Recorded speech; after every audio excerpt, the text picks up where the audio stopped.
Welcome and love you my dear student हमारे अपने top result YouTube channel में। My dear student, पिछले कुछ लेक्चर से हमारे इस यूट्यूब चैनल के द्वारा हम PYQ यानी प्रीवियस ईयर क्वेश्चन पेपर के बारे में डिस्कस कर रहे हैं।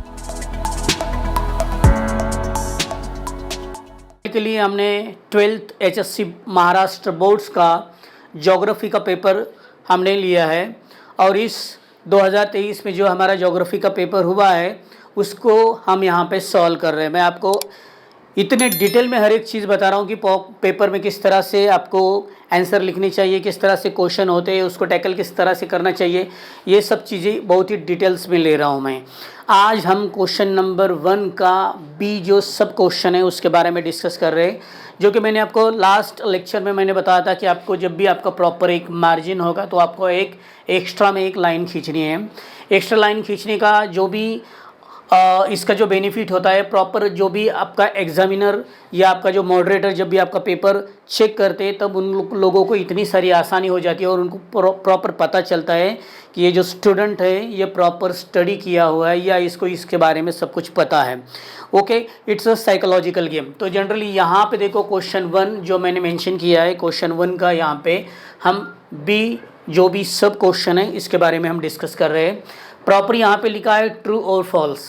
ठीक है, ट्रू और फॉल्स हमने जनरली हम जो भी मुझे लगता है कि बहुत ही जब हम प्राइमरी लेवल से इस तरह के हम क्वेश्चन सॉल्व करते आए हैं, लेकिन बोर्ड्स में क्या होगा, बोर्ड्स में किस तरह से आप लिखोगे तो इसका बेनिफिट किस तरह से होगा या किस तरह से उसको चेक किया जाता है, ये चीज़ें सब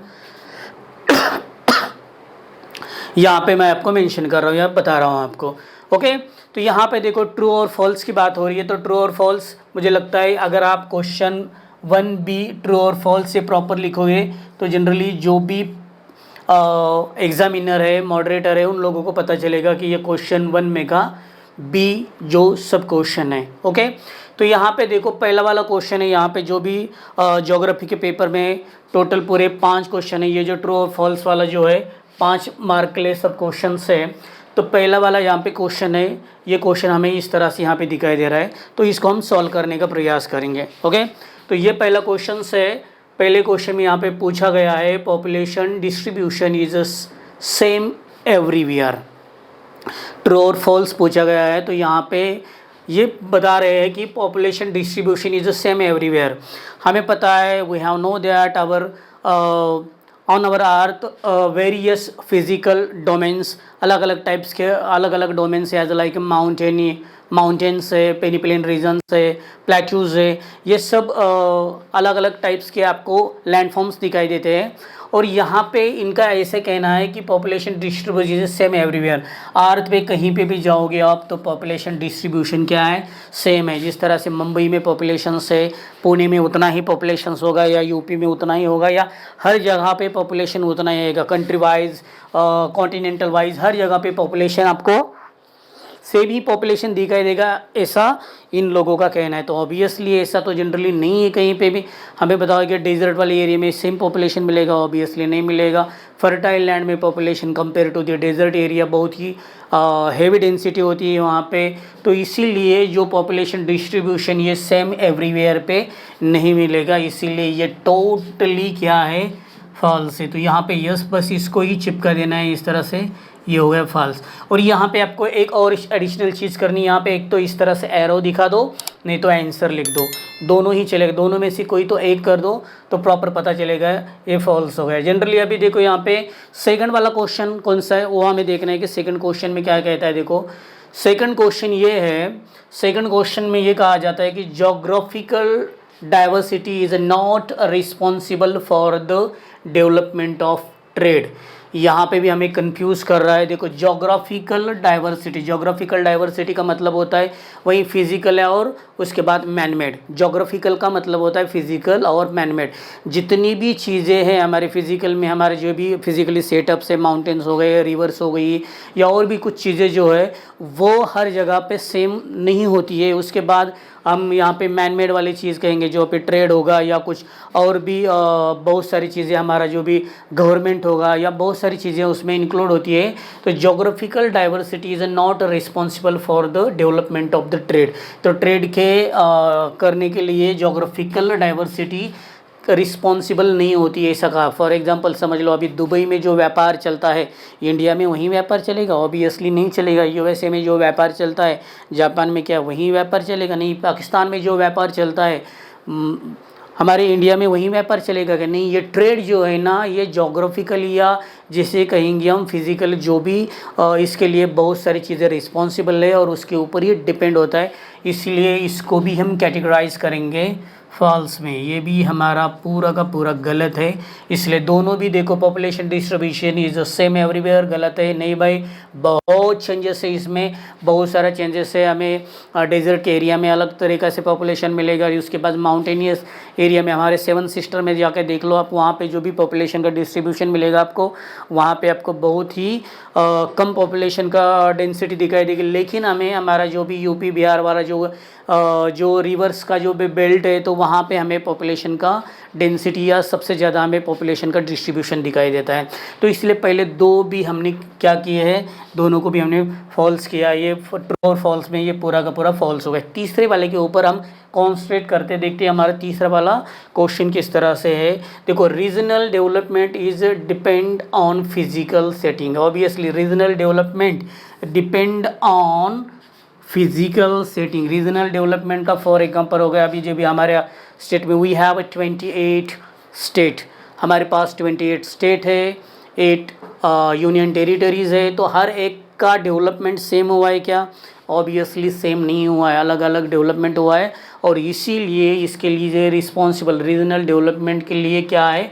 फिज़िकल सेटिंग। फिज़िकल सेटिंग बहुत ही क्या होती है, ये development is depend on physical setting. तो ये फिज़िकल सेटिंग के ऊपर ही ये सब डिपेंड होता है, इसीलिए हम ट्रू कहेंगे, क्योंकि ये सब चीज़ें उसके ऊपर ही डिपेंड होती है। ये हो गया ट्रू। ओके, इसके बाद देखो question number 4, the nature of geography is very dynamic. Nature of the geography is dynamic. Nature of geography is dynamic. Obviously ये भी, क्योंकि ज्योग्राफी का आप नेचर देखोगे, नेचर की जब भी बात होती है, ज्योग्राफी, जब भी हम ज्योग्राफी की स्टडी, ज्योग्राफी को कहा जाता है, geography is the mother of all sciences. All science की मदर ज्योग्राफी को कहा जाता है। तो इसीलिए ज्योग्राफी की जो भी स्टडी हुई है स्टार्टिंग से लेकर अभी तक, इतना डायनामिक चेंजेस हुआ है। सबसे पहले ज्योग्राफी में जो भी स्टडी होती थी वो स्पेस के बारे में स्टडी होती थी, उसमें चेंजेस होते हुए आज प्रेजेंट में इतनी सारी न्यू ब्रांचेस आ गई है। और इसीलिए इसका जो नेचर है वो नेचर डायनामिक नेचर कहा जाता है। और ये भी 100% 100% ट्रू है। ओके, तो पहले वाले 2 फॉल्स निकले, दूसरे वाले 2 ट्रू है। और लास्ट वाला देखते हैं, 5वां जो भी है, नेचर। यहाँ पे देखो, nature of human geography is interdisciplinary. Nature of human geography, तो यहाँ पे नेचर ऑफ ह्यूमन ज्योग्राफी, बस ज्योग्राफी का तो डायनामिक है ही, लेकिन नेचर ऑफ ह्यूमन ज्योग्राफी के बारे में यहाँ पे कहा है। ह्यूमन ज्योग्राफी जो हमें, अगर आपको मैं बता दूँ, अगर आपको पता होगा, जनरली ज्योग्राफी के 2 मेन ब्रांचेस होते हैं। ज्योग्राफी के 2 मेन ब्रांचेस है, एक फिजिकल ज्योग्राफी और सेकेंडरी इज ह्यूमन ज्योग्राफी। तो nature of the human geography is interdisciplinary. तो nature of the human geography में बस एक ही सब्जेक्ट पढ़ाया जाता है क्या? ऑब्वियसली नहीं। ह्यूमन ज्योग्राफी में कितने सारे सब्जेक्ट अभी इंक्लूड हो रहे हैं, बहुत सारे रिसेंटली सब्जेक्ट इसमें शामिल किए गए हैं। और इसीलिए इसका जो नेचर है वो इंटरडिसिप्लिनरी नेचर हो गया। और इसीलिए अभी क्राइम ज्योग्राफी हो गया, आर्मी ज्योग्राफी हो गया, मिलिट्री ज्योग्राफी, या और भी चीज़ें, बहुत सारे बिहेवियर ज्योग्राफी हो गया, बहुत सारी ज्योग्राफी यहाँ पे ऐड होती जा रही है। और इसीलिए इनका जो नेचर है ह्यूमन ज्योग्राफी, ये भी इंटरडिसिप्लिनरी हो रहा है। और ये भी 100% ट्रू है। और ये ट्रू अकॉर्डिंग माय या अकॉर्डिंग दी ज्योग्राफर एक्सपर्ट्स, इनके अकॉर्डिंग नहीं है। ये जो मैं आपको सब चीज़ें जो बता रहा हूँ, ये बोर्ड्स के आंसर की के अकॉर्डिंग ही बता रहा हूँ।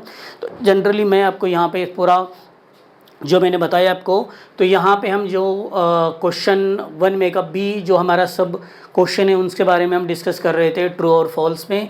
पहला जो हमने हम क्विक रिकैप करेंगे इसका, पॉपुलेशन डिस्ट्रीब्यूशन सेम एवरीवेयर, ये कभी भी एवरीवेयर सेम नहीं रहता, इसलिए इसको हमने फॉल्स कर दिया है। उसके बाद जो है geographical diversity is not responsible for the development of the trade, और ये भी फॉल्स है, यहाँ भी ये भी गलत है। उसके बाद थर्ड वाला देखेंगे, regional development is depend on physical setting. और नंबर 4 है the nature of geography is a dynamic, और ये भी ट्रू है, the nature of the geography is a very dynamic, ये भी ट्रू है। और इसके बाद nature of the human geography is interdisciplinary.